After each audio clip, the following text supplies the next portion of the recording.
Hey everyone, Kate Boer and Fiona Pearman joining you for this week's Facebook Live, where we're starting to dig into resilience, a super important topic through the COVID pandemic. I think we all learn a lot about our relationship with resilience. I know I certainly did.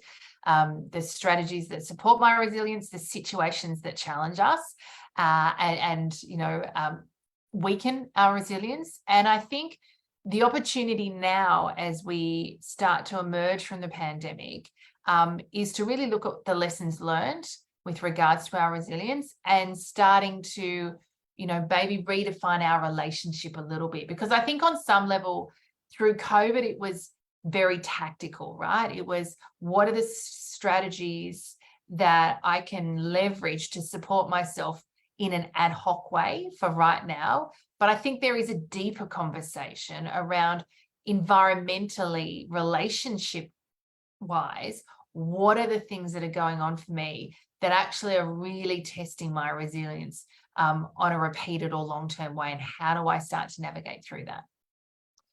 I think this is really important because the truth is we are going to be in circumstances that we can't control. There are going to be things that go wrong. There are going to be setbacks. There is going to be all sorts of uncertainty and all sorts of things where, much as we'd like things to be a certain way, they're not. And coming into contact with and having to deal with those hard situations, those difficult situations, is a really big part of life. It doesn't matter what stage of life we're in or what's going on, whether it's work or personal, there are always going to be really challenging things and challenging dynamics to interact with. So the more we can start to understand ourselves and what we find difficult, what we tend to shy away from, what we perhaps find uncomfortable, what's going on for us, and how we might start to get better at navigating through some of those inevitable difficult times and challenging times. That's where I think resilience has a lot to teach us. And there's a lot, as you say, Kate, that's not just tactical. It's actually about understanding ourselves and our inner relationship with this thing called resilience.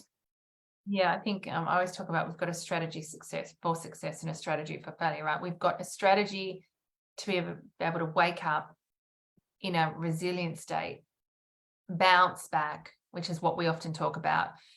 Resilience is our ability to bounce back, that springing back, which I think is really good energy when we think about resilience, or our ability to continue to make progress despite challenge, despite frustration, despite setback.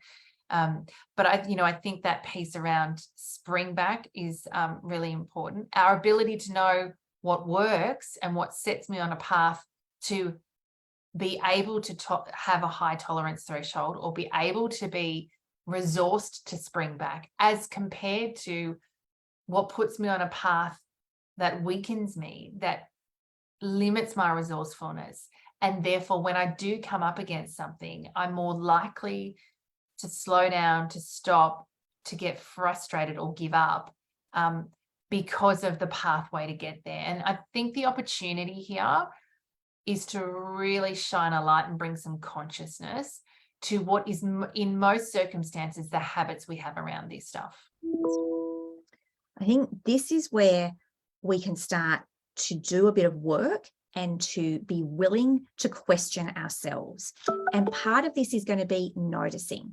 A big part of our work often is to reflect and notice what's going on, rather than jump in with an action or decide to do something or shy away from something or contract or whatever it might be that we feel we want to do in the moment.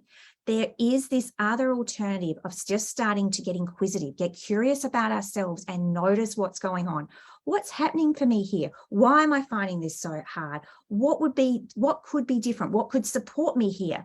Might I choose to be different, do differently? What are the circumstances? What are the dynamics potentially? What are the people, or what are the situations where, for me, I feel really, my resilience is really questioned, and I feel potentially under attack, or as though I don't have the courage or the wherewithal to deal with what's going on. And as we start to notice this, we really start to engage with it in a different way, and we start to think about it in a different way than if it's just an immediate default reaction and just deciding we're going to go in one way or the other.